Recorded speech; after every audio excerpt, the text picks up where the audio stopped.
जून 2026 में अगर CMA inter group 1 दे रहे हैं और लॉ में 70 प्लस मार्क्स लाना चाहते हैं, जो कि आए हैं, मेरे आए हैं, बहुत सारे बच्चों के आए हैं और आपके भी आ सकते हैं, तो नेक्स्ट 3-4 मिनट्स मुझे ध्यान से सुनिएगा, बिकॉज मैं आपके साथ शेयर करने वाली वो टॉपिक्स जो बहुत हाई पॉसिबिलिटी प्रोबेबिलिटी रखते हैं आपके एग्जाम में पूछे जाने की.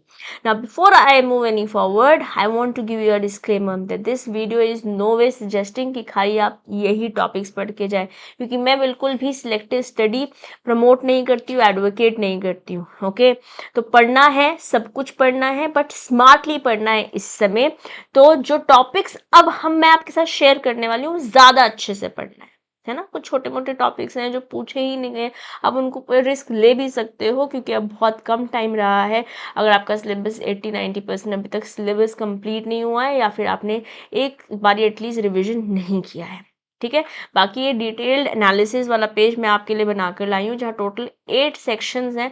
ये डॉक्यूमेंट मैं आपके साथ सीएमए सारथी के फ्री रिसोर्सेज में शेयर कर दूंगी. तो सीएमए सारथी ऐप में जाएंगे, फ्री रिसोर्सेज में जाएंगे और आप ये डॉक्यूमेंट भी एक्सेस कर सकते हैं.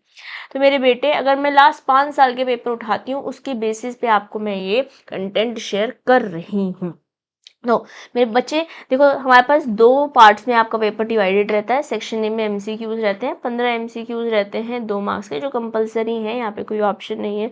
और सेक्शन बी डिस्क्रिप्टिव रहता है, जहाँ 70 मार्क्स लेने होते हैं. यस, 17 क्वेश्चंस 14 मार्क्स के, सॉरी 7 क्वेश्चंस 14 मार्क्स के, जिसमें से 5 क्वेश्चंस आपको अटेम्प्ट करने होते हैं, है ना. और इससे हमारे को 100 नंबर मिलते हैं. बट हमारा टारगेट है 70 प्लस. हम 100 ऑन 100 तो टारगेट ही नहीं कर रहे हैं, ठीक है. वो भी थियरी सब्जेक्ट में it is actually not very much possible. Section B में आपको चॉइसेस मिलती हैं, जहां आपको सोच समझ के आंसर्स देने हैं कि कौन सा आंसर आपको चूज करना है. That also will be a turning point. अगर आपने मान लेते हैं 7A आता है और 7B नहीं आता है, बट 8 के भी दोनों आते हैं, तो ऑफकोर्स हम 8 चूज करेंगे. तो ये भी एक वाइज डिसीजन आपको लेना होगा. आई होप आप वेटेज वाइज अभी तक पढ़ते आए होंगे. अगर मैं PYQ फ्रीक्वेंसी उठाती हूँ, तो हाईएस्ट सबसे ज़्यादा पेपर हमारे से कंपनी एक्ट से पूछा गया. वैसे भी 40% वेटेज हमको बताया हुआ ही है. यस, ऐसी Indian contract act very important. Business ethics and emotional intelligence very important. सबसे ज़्यादा क्वेश्चन हमको यहाँ से मिलते हैं. 5A 5B 6A 6B and 8A, या फिर भी हमको यहाँ से मिलता है. Indian contract act 2A 2B तो मिल ही रहा है, कभी कभी हमें 8A या फिर 8B भी यहाँ से मिल जा रहा है. और ये 7A 7B यहाँ से मिल रहा है. कंसिस्टेंटली ये क्वेश्चन आपको मिल रहे हैं. ये आप इसका स्क्रीनशॉट भी ले सकते हैं. और ये डॉक्यूमेंट जो है मैं आपके साथ सॉरी सीएमए सारथी ऐप पर फ्री रिसोर्सेज में शेयर कर चुकी हूँ. वहाँ जाकर आप डाउनलोड भी कर सकते हैं, ठीक है. अब मैं आपसे बात करने आई हूँ कि हाई फ्रीक्वेंसी किन टॉपिक्स की है, किन टॉपिक्स को आपको अच्छे से पढ़ना है चैप्टर वाइज, ठीक है. तो अगर मैं बात कर रही हूँ इंडियन कॉन्ट्रैक्ट एक्ट, आप यहीं से शुरू कीजिए. रिवीजन आप शुरू जब कर रहे हैं, you start with this chapter. सबसे पहले आप इंडियन कॉन्ट्रैक्ट एक्ट कीजिए, क्योंकि यहाँ से एक MCQ तो मिल ही रहा है.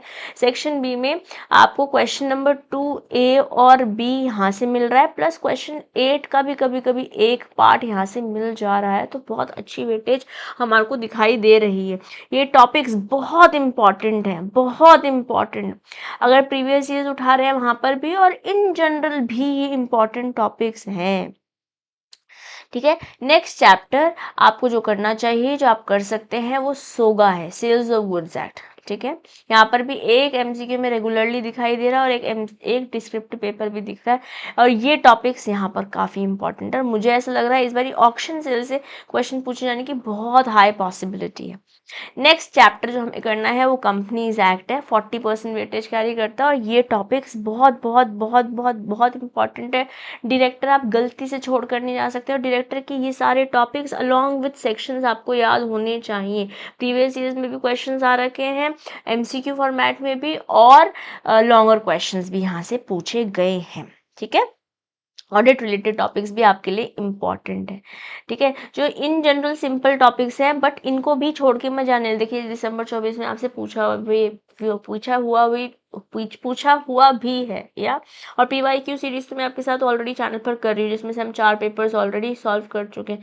अगर आपने वो जाकर नहीं अटेंड करे तो उनको भी देखिएगा, ठीक है, लगभग 1.5-2 घंटे के 4 सेशंस कर चुकी हूँ। 4th चैप्टर आपको करना चाहिए business ethics and emotional intelligence. यहाँ से हमें 2 क्वेश्चंस एक्चुअली दिख रहे हैं ना, 14 मार्क्स 1 क्वेश्चन दिख रहा है, क्योंकि यहाँ पे ए और बी अलग अलग सेग्रीगेट करके मैंने आपको नहीं बताया है। ये टॉपिक्स बहुत इंपॉर्टेंट है बेटे, इनको बिल्कुल अच्छे से करना है ना, बहुत इंपॉर्टेंट टॉपिक्स हैं। मैंने हर एक जो कंटेंट आपके एनालाइज करके दिया है, यहाँ पर मैंने एग्जाम टिप भी दी है कि कौन से टॉपिक्स को, कौन से पॉइंटर्स को आपको लर्न भी करना है। वो कीवर्ड्स आंसर में लिखेंगे तो ही आप ज़्यादा मार्क्स स्कोर कर पाएंगे। ऐसी code on wages is very important. एक क्वेश्चन ऑलमोस्ट हर बार दिख रहा है, एमसीक्यू कभी दिख रहा है कभी नहीं दिख रहा है, बट एक लॉन्ग क्वेश्चन तो ऑलमोस्ट हर अटेम्प्ट में हमें दिखा ही है। Factories act is the 6th chapter. तो आपको हमने किया सबसे पहले इंडियन कॉन्ट्रैक्ट एक्ट, फिर सोगा किया, फिर कंपनीज एक्ट किया, फिर business ethics and emotional intelligence किया, फिर हमने कोड ऑन वेजेस पे हम पहुंच गए। फैक्ट्रीज एक्ट भी लगभग पूछा जा रहा है, वैसे तो सेक्शन भी पूरा 10% वेटेज कैरी कर रहा है, बट हमें फैक्ट्रीज एक्ट काफ़ी रिपीटेडली पूछा जाता हुआ दिखाई दिया है। पेमेंट ऑफ ग्रेचुटी, उसके बाद एलएलपी कीजिए, नेगोशिएबल इंस्ट्रूमेंट एक्ट कीजिए, इंडियन पार्टनरशिप कीजिए, फिर ईएसआई एंड ईपीएफ साथ में कर लीजिए।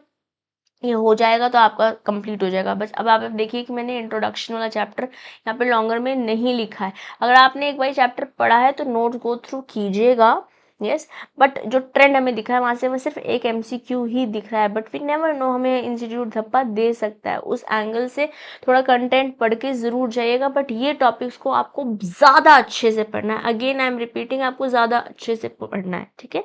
एमसीक्यू की स्ट्रैटेजी आप देखिए, ये क्वेश्चन हमको दिख रहे हैं यहाँ पर, नंबर ऑफ क्वेश्चंस, क्या कौन कौन से सेक्शंस हैं इंपॉर्टेंट, और मैंने आपके लिए इंपॉर्टेंट सेक्शंस का एक कंटेंट पूरा दे भी दिया है। थ्योरी कैसे आंसर लिखना है, जैसे ब्रीफ लाइन में एक इंट्रोडक्शन दे दो, फिर प्रेजेंटेशन लिखो। ज़्यादातर कोशिश करो आंसर्स को या तो बुलेट्स में लिखने की या पॉइंटर्स में लिखने की, या टेबल फॉर्मेट में लिख सकते हो अगर डिफरेंस वाले क्वेश्चन आते हैं।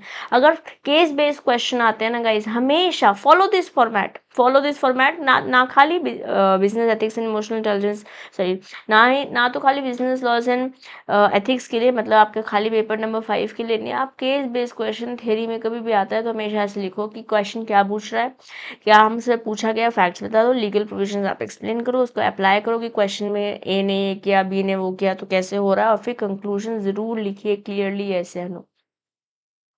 ओके, अब बात करते हैं कंपैरिजन बेस्ड क्वेश्चन की। तो हमेशा कॉलम में, टेबल में बनाइए, बेसिस ज़रूर लिखिए, ठीक है।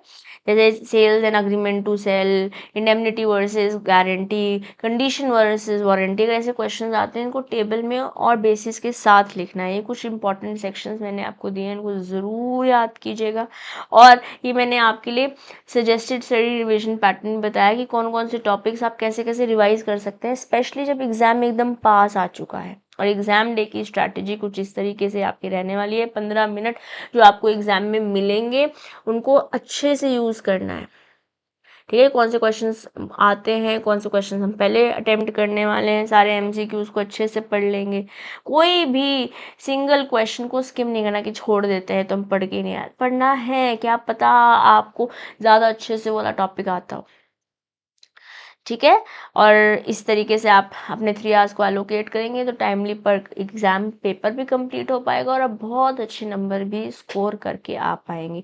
ये फुल फ्लेजेड डॉक्यूमेंट मैंने आपके लिए बहुत रिसर्च करके बनाया है, yes, and this document is available for you guys on CMS Aarti's app.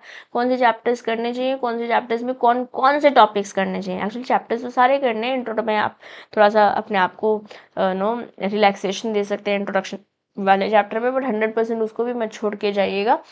Chapter की रिवीजन सीक्वेंस मैंने आपको बता दिया, और जो इंपॉर्टेंट टॉपिक्स हैं वो सारे बहुत अच्छे से करके आने, है ना। Companies act, Indian contract act, ethics, सोगा, लेबर लॉज और एमसीक्यूज, अगर ये ढंग से कर लिए तो guys you are going to secure 70+ marks for sure.